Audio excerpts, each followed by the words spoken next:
kitalo nnyo ekyatumwesigye Joram ng'omuvubuka ono abadde abeera Makindye era ebiseera ebisinga abadde awangaalira ewaka wa Alien Skin nga be bavubuka batera okutambula nabo. Yatuvudde ku maaso mu ngeri eyabadde tetegeerekeka naye nga poliisi eri mu kunoonyereza ejja kubeera etubuulira ekyamuviddeko okuba ng'akola ki ng'afa. Naye nga sinaba kugenda mu maaso ngenda kusooka ate mbawe ebivudde ew'omwogezi wa poliisi ya Kampala Metropolitan Luke Wesigire. Kale kankabawe kalale tweyongere mu maaso. Bw'osoma obulungi ku mukutu gwa Radio Simba FMFF baataddeko ekiwandiiko ekyo. Omumyuka w'omwogezi wa Kampala Metropolitan Police ASP Luke Wesigire avuddeyo n'ategeeza nga poliisi etwala ettundutundu ly'ekatwe ne Kabalagala bwetandise okunoonyereza ku kigambibwa okubeera ettemu, nkiddamu ettemu omwafidde Tumwesigye Joram ow'emyaka 28 nga mutuuze w'e Makindye mu Kampala. Luke era ategeezezza nti batandise okunoonyereza ku musango gw'obubbi wamu n'okulumya omuntu nga bino byabaddewo mu kiro kya 19 Novemba abantu 3 bwe baakubiddwa abantu okwabadde n'omuyimbi Alien Skin nga bano kuliko Dr. Matovu Zaidi, Muyanda Anthony ne Odong Alex nga bano bakuumi ku ddwaliro Ensambya. Kigambibwa nti Tumwesigye yaleeteddwa abantu 6 abatannategeerekeka nti wabula n'afa oluvannyuma lw'essaawa emu.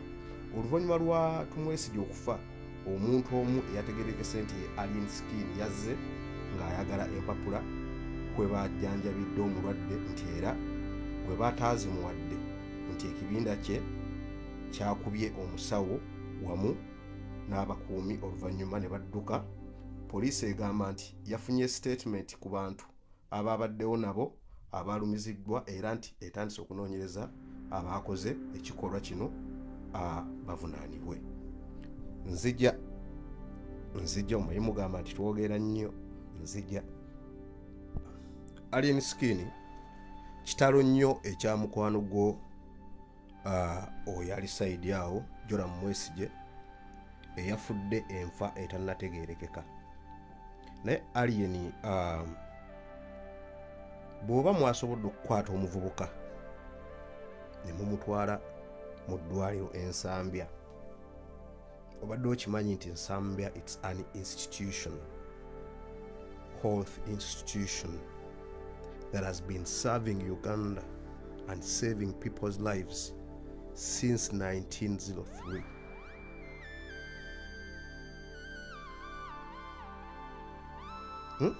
Okuviira ddala mu 1903 bw'oba ng'omwana azaalibwa wano jjuuzi ofuna amaanyi agagenda ne gasitoominga eddwaliro omuli abantu abali okulwanirira obulamu bwabwe bali ku bitanda, tewabaddeyo mukwano gwe yekka, ne mukyankalanya ne mukola effujjo ne mukuba ba security guards ne mukuba ne dokita asevinga obulamu bw'abantu ne mumukuba ne mumuleetako ebiwundu ne muvuga mwe ne mudda ewaka. Alien ebikyamuokoze bingi. Kasasiro Buraadi okoze mungi. Ogenda kukolayo ensobi egi ojja kwennyumiza.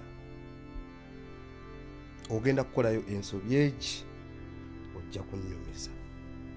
Guno nno omusango gw'okulumba eddwaliro n'omuvubuka okufiira ewuwo mu ngeri etategeerekeka.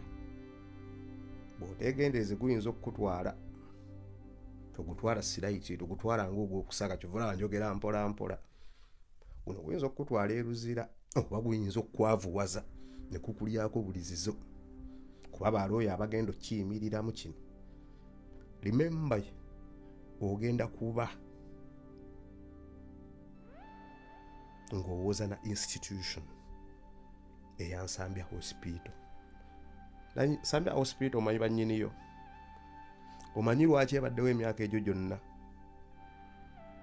Buuza ku maamawo, obuuze ku taatawo ne bakulu bo, otegeere ensobi gye wakoze. Zinalabako AK47 bwe bamukubira mu kinabyo ne bamutwala ku Nsambya Hospital. Abantu bangi bagendawo ekiro, nange nagendawo. Naye obukakkamu tulati manja family eri stubborn. Naye obukakkamu ba kamiliyoni baani bonna abaali bwe baayolesa baawizo. Ate nga twali balikoze nga gwe bwe wakoze. Maturity. Lwaki wapanikinze? Ebyo nabi raising questions. Why did you panic? Omuntu waba yafudde accident ewakaawo. Ngera mulina obukakafu. Badde bajja kwa postmortem ekomewo. Ng'omuntu mazima ddala yafudde accident. Lwaki oba oyagala ogenda oggyeyo empapula? Kiki ky'obikkirira? Era ani yakuwadde amagezi ago amakyamu agagenda okukuleetera ebizibu? Watch your space, audience king. Okyali muvubuka muto. Nalabye watandise otteeka abaana bo ku internet. That's good. Naye saagala muganda wange bakusibe emyaka egiwererako ddala abaana obaleke. Muso kyaliwa fata oyogera bya kisiro gumwe. Okuba ki?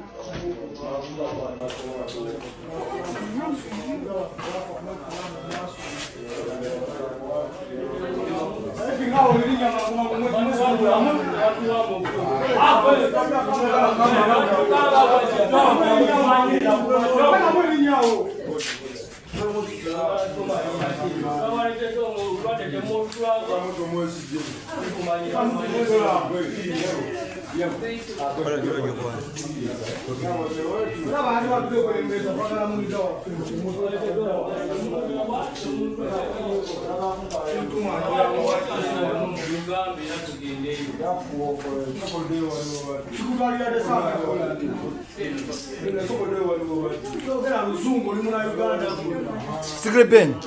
Bande babaddewo. Banene.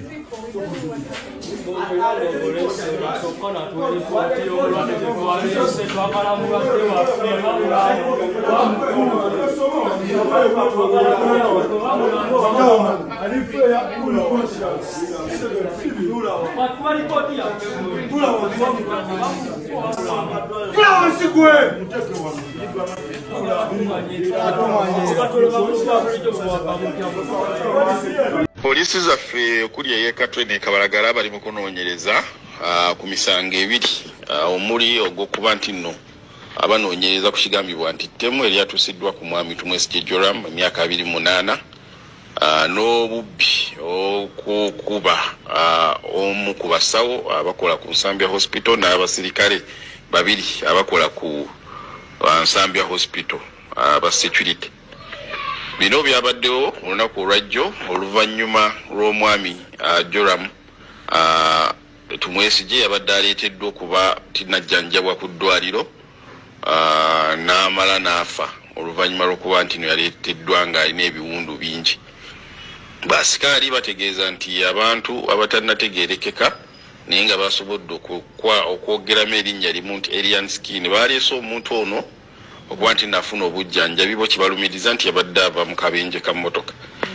Omuntu ono olwamaze okufa kigambibwa bakakkanya ku musawo ne bamusaba ebiwandiiko byabadde ajjanjabirako omwami ono.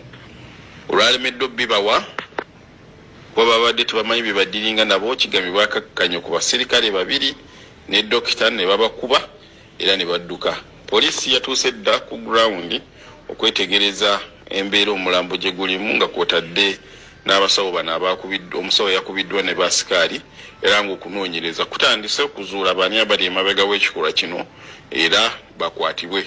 Ntegeera era kyobula bagamba nti buule versus Uganda. Omuno Mulisango, it is Alien Skin versus Uganda. So Alien Skin bamuleeta nga 9 December lwe bagenda omuleeta mu kkooti. So awo abeera eba okufuna abamweyimirira. Kati kisinzira ku looyawo na looya wa state ayinza okugamba nti omusajja oyo nga we tumulaba ajja kukomawo ayinza okutta omujulizi bw'ati ayina okusiiba kumatiza mulamuzi ekitegeera kaakati olumu okubanga musango kituufu guli bailable ate etteeka limuwa eddembe lye ery'okukola ki okweyimirira naye bailo si garanti nti ndi kushuwa ngenda kukuba abantu ngende bansibemu awo bampe bailo kiva ku kukakasa mulamuzi era omulamuzi n'ayinza kuitinga omusango era kyogolaba basaba nnyo ebintu ebimu nti bailo eno tugenda gikuwa naye tekawo wano obukadde 5 ebitundu ne bateekako n'ebintu ebirala kati setasyanga agency bakugamba ne passport yo gitulekere kubanga tuyinza okubula tegeera kakati kyekiri awo neyanziza buli olunaku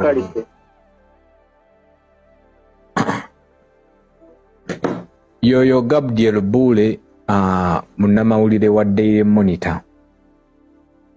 So kyekyo abagambye ekyo ekikoleddwa kibeerawo just kujja muntu mu public bagira bafunako we bamukuumira. So kati Alien Skin ali demanded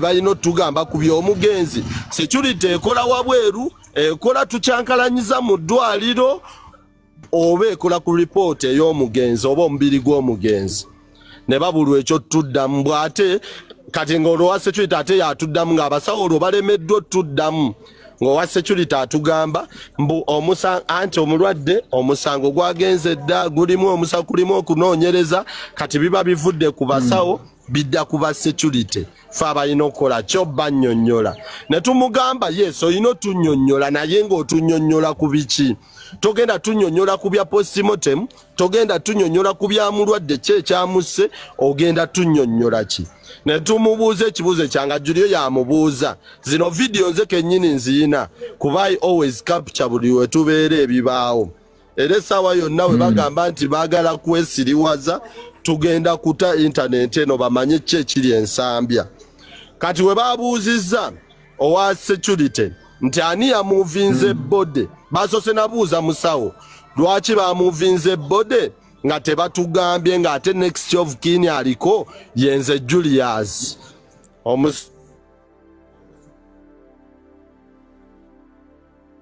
ne bimukalira ku wa security mbotoboza ate era security kati wa security najja n'atugamba mbu simanya bode ate DPC yagimuvinze ow'ekatwe because be bali ku byenfa y'omugenzi ne tumugamba DPC gw'ogamba tumukubire kuba Julius buli namba y'omunene mu police agiina around mbina ebitundu bye tuwangaaliramu namugamba tumukubire tumubuuze oba ye yagutute following up kuba ffe kye twagala mubuuza lwaki yamuvinze omulambo nga tetumanyi oba nga tebatutegeezezzaako kati awo ate n'atandika otamwatamu wa security ng'alinga alaga nti abadde alimba DPC teyabibadde namu ebyomuvinga bode y'omwana kati awo n'atugamba ate mukubire mukama wange simanya ye yabikozeeko ng'olwo yakyejjamu mutukubire mukama we ate atwalira ddala security company ekola ku ddwaliro mugwe tuba tukubira natumugamba tuwe ennamba yo ne tumala okimanya nti bano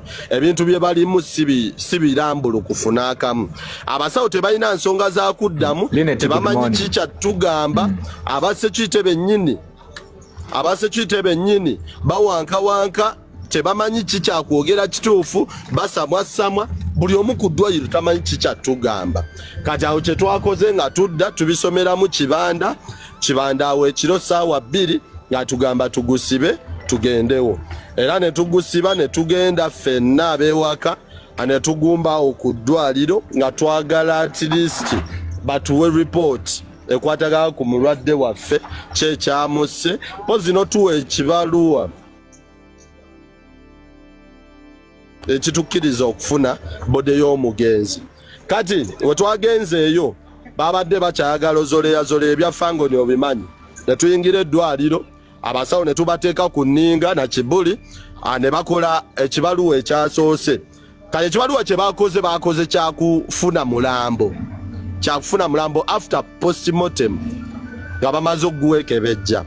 Kati we bakituwadde ekyo nga Kibanda abagamba twagala ate ebbaluwa ennambulukufu eraga ku mugenzi ekituufu ekyamusse kuba mwamukebedde ne mukebera ekibumba kuba we bamutuusiza basikiri benge bamukebedde ekibumba nga kiramu omusawo ne bamukebera omutima nga mulamu bulungi ne bamukebera amawugwe nga malamu bulungi ensigo nga namu bulungi ne era omusawo n'abagamba omwana tayina buzibu ng'amaze omukebera ebyo nga tewalina musayigulaga nti gwa clotinze munda nga balaga nti alina ready okusiibulwa. So kali n'amugamba mwamukebedde nga buli kimu kiri bulungi kati twagala report ku kye ekyamusse ekyo nga kyabagamba. Era olwamaliriza otuwa kiri ekipapula ng'alaba Kibanda abaana batandise ovaako n'atugamba ye kennyini tusooke tudde ebweru. Ye n'afuluma naffe ne tugobera ne tugumbawo ku ddwaliro nga teri motoka eyingira teri efuluma paka we yennyudde n'atugamba tugende ewaka tujja kudda ku makya era n'atugamba ssaawa 4 ku 5 tugenda kuba tuddayo tubanje omuntu waffe tumanye enfaayi. Wangi muganda mu kumutwala waneeno omwana ono ng'amaze ofuna accident gye yafunidde ewaka yabadde mulamu bulungi. Omwana mu kufuna accident teyafunye nnyo buzibu bw'amaanyi just nga wonoofuna akabenje naye nga si k'amaanyi because yabadde afulumya emmotoka n'emuluuzingako ng'agiza reverse. Ffe twadde tukyalina munda baneiba wano kaduuka okamanyi be baamulabye buli kimu ekyabadde okuba baakedde kuggulawo.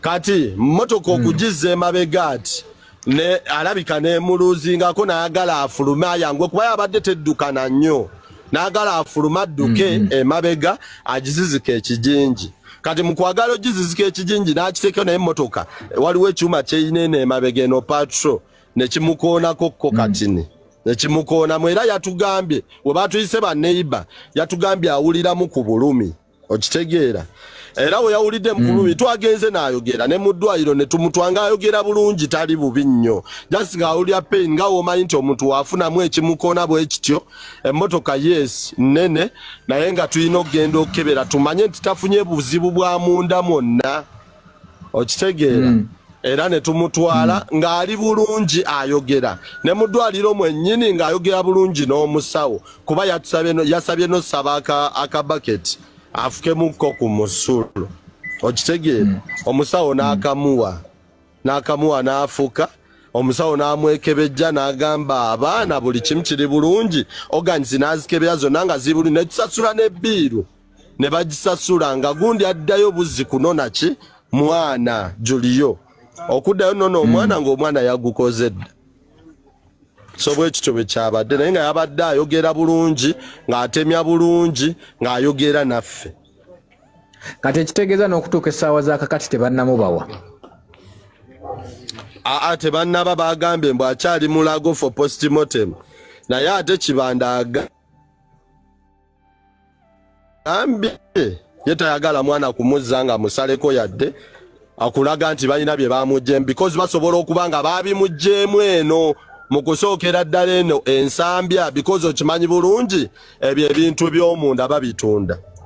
So kati engeri gye kirimu okuba nti kirimu ebibuuzo era n'okusinziira ku mbeera gye twasizza ku ddwaliro bwe baba balambulukufu omwana bamutulage ng'ayina ebintu bye byonna nga si musaleesale bimugjamu because already ffe kye tulina mu ndowooza tekiteeka okuba kyekyassa omwana olw'okusamwasamwa n'okuba nti si balambulukufu ku ddwaliro lyabwe.